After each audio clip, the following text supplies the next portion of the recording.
Everyone, welcome to chemistry class. Previous classes में हमने trigonal और टेट्राहेड्रल वॉइड के लिए रेडियस रेशियो की वैल्यू कैलकुलेट कर ली है। आज की क्लास में हमें ऑक्टाहेड्रल वॉइड के लिए रेडियस रेशियो की वैल्यू कैलकुलेट करनी है। तो स्टार्ट करते हैं। यहाँ पे ऑक्टाहेड्रल जो वॉइड कैसे बनता है, 6 एटम या 6 क्रिस्टल लैटिस के अरेंजमेंट के थ्रू यहाँ पे सेंटर पे एक वॉइड बनता है जिसे हम क्या कहते हैं, ऑक्टाहेड्रल वॉइड।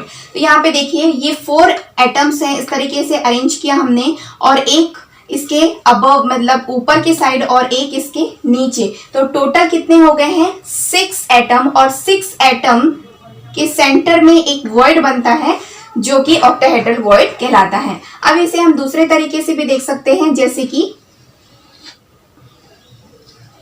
ये 4 एटम का अरेंजमेंट है यहाँ पे, और जो बैक साइड वाला है ये, इसे मैं शैडो से रिप्रेजेंट कर रही हूं।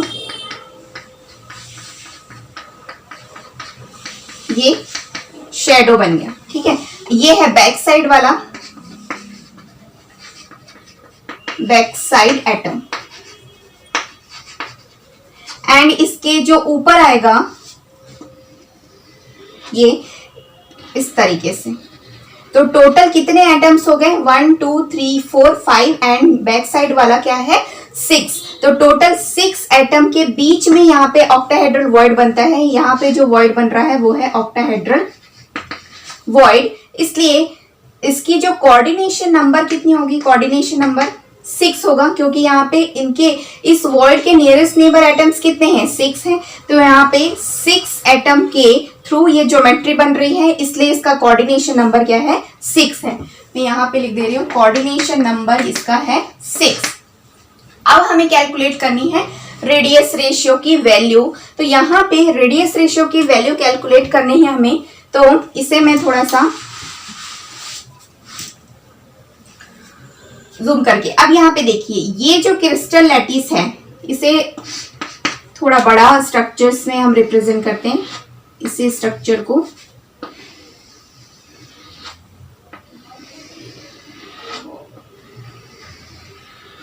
ये यहाँ पे बैक साइड वाला आएगा और यहाँ पे आएगा फ्रंट साइड वाला। तो देखिए इसके सेंटर में जो वॉइड है वो है ऑक्टाहेड्रल वॉइड, और ऑक्टाहेड्रल वॉइड में कैटायन जो है वो फिट होता है, और ये सारे एनायंस हैं। तो एनायंस के सेंटर पार्ट और कैटायन के सेंटर पार्ट को अगर मैं मिला दूं इस तरीके से, तो यहाँ पे एक ट्रायंगल बन जाता है, और ये ट्रायंगल कहलाता है इक्वेटोरियल ट्रायंगल। अब यहाँ पे देखिए इसमें मैं परपेंडिकुलर इस तरीके से डाल दूं तो क्या बना, एक राइट एंगल बना इस तरीके से, ये वाला देख सकते हैं आप। और यहाँ पे हमने जो सेंटर पार्ट से यहाँ तक का जो डिस्टेंस है वो है रेडियाई ऑफ एनायन, एंड ये वाला जो है क्योंकि यहाँ पे कैटायन है इसलिए रेडियाई ऑफ कैटायन, मींस ये जो डिस्टेंस है वो कहलाती है radii of anion plus radii of cation, और ये वाला भी क्या है, रेडियाई ऑफ एनायन है, इस तरीके से। अब हम इसे नंबरिंग कर देते हैं ए, बी एंड सी से। अब आपको पता है कि जो राइट एंगल है मींस ये 90 डिग्री का है, और ये दोनों 45 डिग्री के होंगे, मींस ये कैसा बनता है, 90 45 इस तरीके से। अब जो कि हमें ये वाला रिलेशन है ना, हम यहां से ये वाला निकालना है, इसलिए हम निकालते हैं साइन 45 डिग्री। तो जो साइन 45 क्या होता है, अपोजिट अपॉन हाइपोटेन्यूज होता है। तो इसका जो अपोजिट है वो क्या है, ए बी, एंड इसका हाइपोटेन्यूज क्या है, ए सी। अब यहाँ पे जो साइन 45 है वो क्या होती है, 1 upon under root 2। 1 upon under root 2 is equal to, यहाँ पे ए बी की वैल्यू कितनी है, ए बी की वैल्यू है R minus, means radii of anion, and A C की वैल्यू कितनी है, radii of anion plus radii of cation. अब हम इसे सॉल्व करना है। तो देखिए जो 1/√2 है, तो आपको मालूम है कि √2 की वैल्यू कितनी होती है 1.414। तो इसे भी हम शिफ्ट कर देते हैं 1/1.414 is equal to radii of anion upon radii of anion plus radii of cation. इसे आप सॉल्व करेंगे, ये जो वैल्यू है इसे आप सॉल्व करेंगे तो इसकी वैल्यू आती है 0.7071। अब इसे तो वैसे ही रखना है।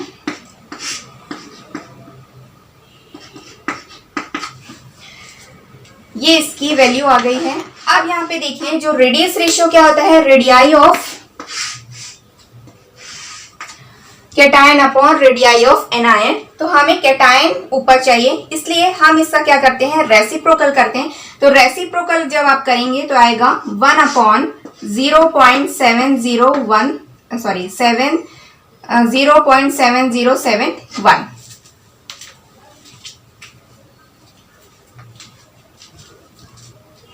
इज इक्वल टू, अब इसका हम रेसिप्रोकल अगर कर देते हैं तो क्या आएगा, radii of anion plus radii of cation upon radii of anion. यहां तक आई होप सो आपको क्लियर हो गया होगा और यह स्ट्रक्चर जो हमने बनाए हैं वो आपको क्लियर हो गया होगा। देखिए इसके डिफरेंट व्यूज होते हैं। अगर आप इसे फ्रंट साइड से देखेंगे तो आपको इसका जो स्ट्रक्चर है वो इस तरीके से आपको दिखाई देगा। ये दोनों आपको आपके फ्रंट साइड में दिखाई देंगे और ये थोड़े से बैक साइड में इस तरीके से दिखाई देंगे। तो ये जितने भी हमने डायग्राम बनाए हैं वो अलग अलग तरीके से आप देख सकते हैं, अलग अलग इनका व्यू है। जब आप इस वैल्यू को सॉल्व करते हैं तो इसकी वैल्यू अगेन क्या जाती है 1.414 इज इक्वल टू, यहाँ पे radii of anion upon radii of anion plus radii of cation upon radii of anion. इसे सॉल्व करेंगे तो आएगा 1.414 is equal to 1 plus radii of cation upon radii of anion. इसे शिफ्ट करेंगे तो यहाँ पे आएगा 1.414 minus 1 is equal to radii of cation upon radii of anion. इसे आप सॉल्व करेंगे, इसे माइनस करेंगे तो क्या आएगा 0.414 is equal to radii of cation upon radii of anion. तो हमने इस तरीके से ऑक्टाहेड्रल वॉइड के लिए रेडियस रेशियो की वैल्यू कैलकुलेट कर ली है। रेडियस रेशियो की ये आइडियल वैल्यू है 0.414। तो यहाँ पे अगर हम देखें तो जो रेडियस रेशियो की वैल्यू हमने निकाली है 0.414 से, ये हो गई आइडियल वैल्यू और इसकी एक्सपेंडेड वैल्यू क्या होगी 0.732, ये होगी इसकी एक्सपेंडेड वैल्यू। तो आई होप सो ये सारा कैलकुलेशन आपको क्लियर हुआ होगा। अगर आपको कोई भी डाउट है तो आप कमेंट बॉक्स में कमेंट कर सकते हैं और इस वीडियो को देखने के बाद आपको अपने से प्रैक्टिस करनी है ताकि आपको और अच्छे से क्लियर हो सके। ऑक्टाहेड्रल वॉइड के बाद अब हम निकालेंगे क्यूबिक वॉइड के लिए रेडियस रेशियो की वैल्यू। वॉइड होता है वो अगर हम एक्सिसी क्रिस्टल लैटिस में देखें तो ये है एक सिंपल क्रिस्टल लैटिस इस तरीके से, और इनके जो एससीसी है उसके सेंटर में मींस बॉडी सेंटर में, ये क्या है बॉडी सेंटर, और बॉडी सेंटर में ये वॉइड प्रेजेंट होती है, इसे हम क्या कहते हैं क्यूबिक वॉइड। क्यूबिक वॉइड कहाँ प्रेजेंट है बॉडी सेंटर में और इनके कॉर्नर्स में सारे एनायंस प्रेजेंट होते हैं इस तरीके से। और ये जो वॉइड है ये पूरा का पूरा क्यूब को कवर करता है। तो जब ये पूरा का पूरा क्यूब को कवर कर रहा है तो इसकी सबसे पहले हमें रेडियाई कैलकुलेट करनी है, क्योंकि हमें रेडियस रेशियो के लिए क्या निकालना होता है radii of cation upon radii of anion इस तरीके से। तो अगर हम इसे 2D फॉर्म में बनाएं तो ये कुछ इस तरीके से होता है,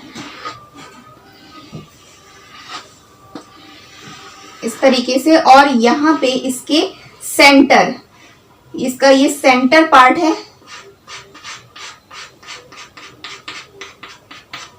जिसे हम क्यूबिक वॉइड कहते हैं, और इस क्यूबिक वॉइड में कैटायन फिट होते हैं, और ये सारे क्या हैं, एनायंस। इस तरीके से तो अगर मैं इसके सेंटर से इसके सेंटर तक जाऊं, इस तरीके से ये, तो वैसे ही ये वाला कॉर्नर पकड़ेंगे और ये वाला, तो इसके सेंटर से होते हुए इस तरीके से आप जाएंगे तो ये कहलाता है बॉडी डायगोन। ये क्या कहलाता है, बॉडी डायगोन। और यहाँ पे आप देखेंगे तो इस तरीके से ये एनायन का हाफ पार्ट, ये पूरा का पूरा मतलब वॉइड में जो कैटायन फिट है वो पूरा का पूरा हम उसका डायमीटर लेते हैं। तो जो डायमीटर होता है डी किसके इक्वल होता है, 2r के। तो यहाँ पे अगर मैं इसका सेंटर पार्ट लूं तो ये होता है r प्लस, और ये भी है r प्लस। तो r प्लस मीन्स 2r, तो ये डायमीटर कहलाता है। d इज इक्वल टू होता है 2r। तो हमें ये वाली डिस्टेंस ही लेनी है, क्योंकि यहीं पे हमें इनकी रेडियाई मिलती है। तो यहाँ पे देखिए, यहाँ से यहाँ तक का जो डिस्टेंस है वो r माइनस है, और यहाँ से यहाँ तक का डिस्टेंस भी क्या है, r माइनस।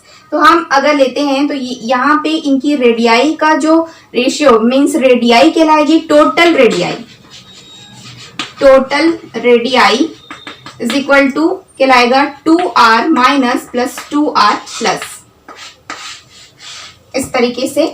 तो ये वाला जो एनायन है, यहाँ से ये वाले एनायन को जब अपन पकड़ते हैं तो कुछ इस तरीके से, तो इसका हाफ पोर्शन आता है, इसका हाफ पोर्शन आता है, और ये तो पूरा का पूरा क्यूब में कवर किया गया है, इसलिए इसका हम क्या लेंगे, 2r। तो इसका हाफ और इसका हाफ लेते हैं। तो बॉडी डायगोन को कैलकुलेट करने के लिए सबसे पहले हमें इस लेंथ को कैलकुलेट करनी है। मैं फिर से एक डायग्राम बना दे रही हूँ जिससे आपको और क्लियर होगा। इस तरीके से तो देखिए, ये वाला जो एनायन है और ये वाला, इसके बीच में एक वॉइड प्रेजेंट है जिसमें कि कैटायन है। तो ये डिस्टेंस कहलाता है बॉडी डायगोन। और बॉडी डायगोन को हमें कैलकुलेट करना है तो सबसे पहले हमें फेज डायगोन कैलकुलेट करना होगा। तो ये है फेज डायगोन। और किसी भी दो एनायन मतलब 2 एनायन के जो डिस्टेंस है वो ये किस तरह से है, ये इस तरीके का है एनायन, इस तरीके का। तो यहाँ पे आप समझ सकते हैं कि जो 2 एनायंस हैं इनके सेंटर पार्ट्स को आप मिला दें तो ये क्या है, एज लेंथ भी तो है ये, है ना। इसे हम क्या कहते हैं, एज लेंथ। और इसे हम किससे रिप्रेजेंट करते हैं, ए से रिप्रेजेंट। तो देखिए, ये वाला जो डिस्टेंस है वो सारे कॉर्नर एटम के लिए इक्वल है, क्योंकि हमने क्या लिया है, सिंपल क्रिस्टल लैटिस लिया है। तो यहाँ से ये वाली जो लेंथ है वो भी ए के इक्वल है, यहाँ से ये वाली जो लेंथ है वो भी ए के इक्वल है।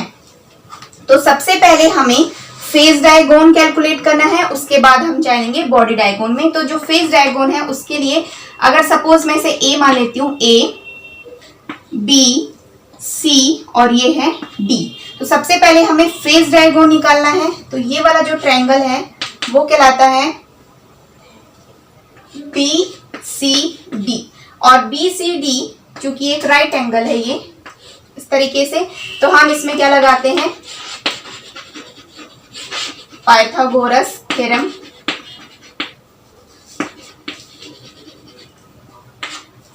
पाइथागोरस थ्योरम क्या है, थ्योरम क्या होता है, पाइथागोरस थ्योरम क्या होता है।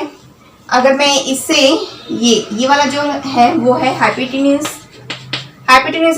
Square is equal to perpendicular का स्क्वायर प्लस बेस का स्क्वायर। तो जो हाइपोटेन्यूज है वो क्या है, बी सी का square is equal to perpendicular क्या है, सी डी का स्क्वायर प्लस बी डी का स्क्वायर। तो आपने ये हमने प्रीवियस क्लासेस में भी डिस्कस किया हुआ है। हमने फेज डायगोन कैलकुलेट किया था। तो जो सी और डी की वैल्यू कितनी है, ए और इसका स्क्वायर प्लस बी और डी का भी क्या है, ए का square. Means B C is equal to आएगा 2a का स्क्वायर। और अगर हम इसे इसका रूट मैं हटा दूं और यहाँ पे रूट स्क्वायर लगा दूं तो यहाँ पे क्या आ जाएगा, अंडर रूट 2a। इस तरीके से सबसे पहले हम ले लेते हैं 2a का स्क्वायर और यहाँ पे bc is equal to under root 2a का square means under root 2a। तो ये जो फेस डायगोन हमने कैलकुलेट किया है वो है अंडर रूट 2a। तो इसे मैं यहाँ पे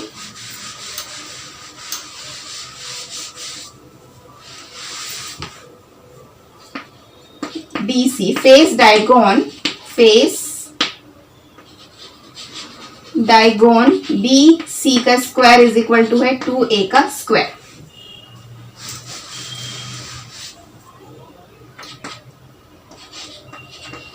सो आई होप सो ये आपको क्लियर हुआ होगा। आप पहले इसका स्क्रीनशॉट ले लीजिए।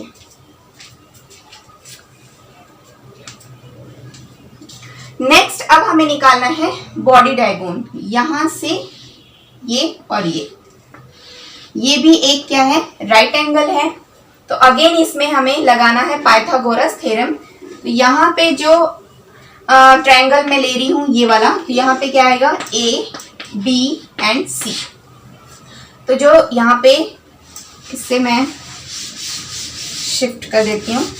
तो अब यहाँ पे जो हाइपोटेन्यूज है वो क्या है, AC का square is equal to perpendicular क्या है यहाँ पे, CBC का स्क्वायर प्लस, क्योंकि यही क्या है फेस डायगोन और फेस डायगोन की वैल्यू है 2a का स्क्वायर। और अगर हम इसका लेंगे तो यहाँ आएगा अंडर रूट 2a इस तरीके से। तो अब यहाँ पे BC और ये है बेस इसका AB का स्क्वायर। तो AC square is equal to BC की वैल्यू हमने कैलकुलेट की थी 2a का स्क्वायर प्लस AB की वैल्यू भी अगेन ये भी क्या है, a के इक्वल है। तो यहाँ पे आएगा a का स्क्वायर। अगर हम टोटल करेंगे तो यहाँ पे आएगा 3a का स्क्वायर और AC इज इक्वल टू, अगर मैं इसका अंडर रूट हटा दूं तो यहाँ आएगा रूट 3a का square means under root 3a। तो ये है आपका फेस डायगोन की value, sorry body diagonal. Body diagonal is equal to AC under root 3a। तो ये हमने कैलकुलेट कर ली है। और ये जो लेंथ है वो क्या है, यहाँ पे लिख दे रही हूँ 2r प्लस 2r माइनस। अब हमें निकालना है रेडियस रेशियो की वैल्यू। यहाँ पे इसे मैं रख कर दे रही हूँ।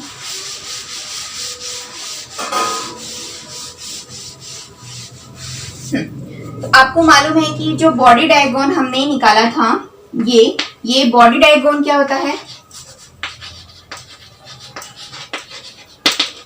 Body diagonal is equal to under root 3a।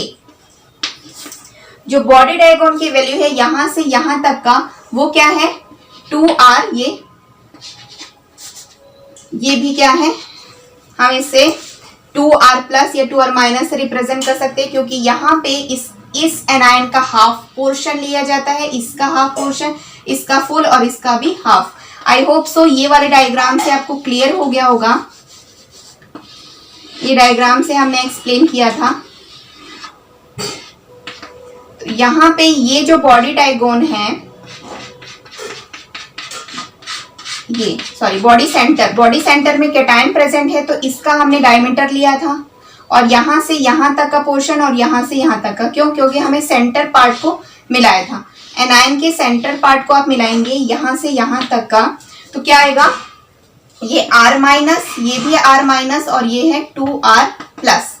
तो बॉडी डायगोन है ये भी, ये वाली वैल्यू। तो यहाँ पे 2r minus plus 2r plus is equal to under root 3a। और जो a है इसे हम रिप्लेस कर सकते हैं 2r से, क्योंकि यहाँ पे जो एज लेंथ है, एज लेंथ की वैल्यू भी क्या होती है, a is equal to 2r। Means यहाँ से यहाँ तक का जो लेंथ है वो भी क्या है 2r। तो जो बॉडी डायगोन था वो क्या है 2r minus plus 2r plus is equal to under root 3। अब जो a है उसे हम रिप्लेस कर सकते हैं 2r। अब ये जो 2 आया है, चूंकि यहाँ पे कॉर्नर्स में क्या है, एनायन प्रेजेंट है, इसलिए ये जो रेडियाई हम लेंगे वो भी एनायन की होगी। तो A इज इक्वल टू यहाँ पे लेंगे 2R minus means radii of anion. तो अब इसे सॉल्व करते हैं। अगर मैंने इसे कॉमन निकाल लिया 2R minus plus R plus is equal to √3 2R minus 2 से 2 कैंसिल हो गया और इसे अगर इधर शिफ्ट कर देंगे तो R minus plus R plus upon क्या आ जाएगा, R minus is equal to √3। ये यहाँ तक की जो कैलकुलेशन है आपको क्लियर हो गई होगी। अब हम नेक्स्ट में चलते हैं।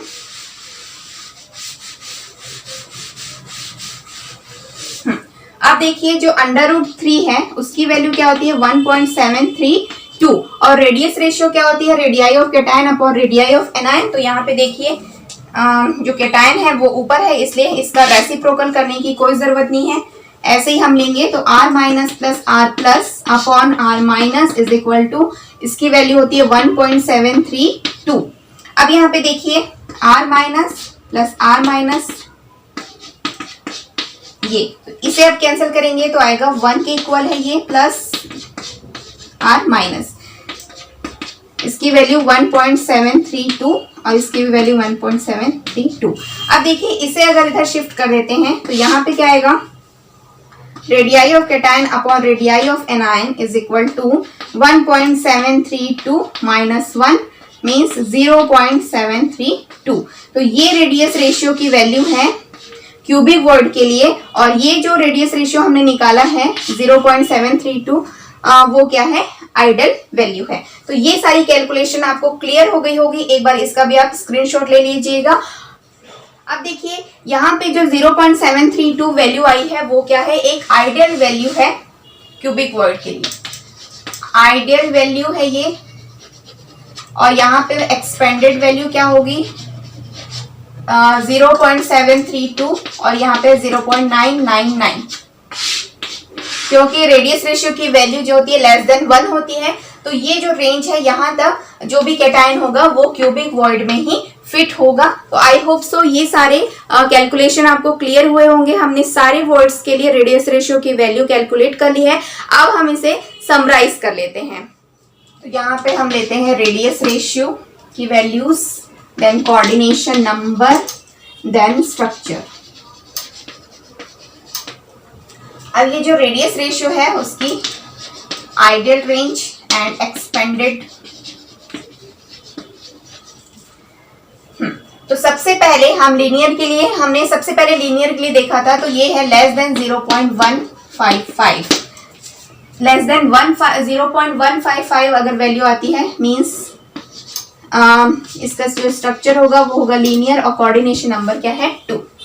नेक्स्ट है 0.155 से हमने निकाला था 0.225, ये है ट्राइगोनल के लिए है ना, स्ट्रक्चर ट्राइगोनल और कोऑर्डिनेशन नंबर क्या है 3।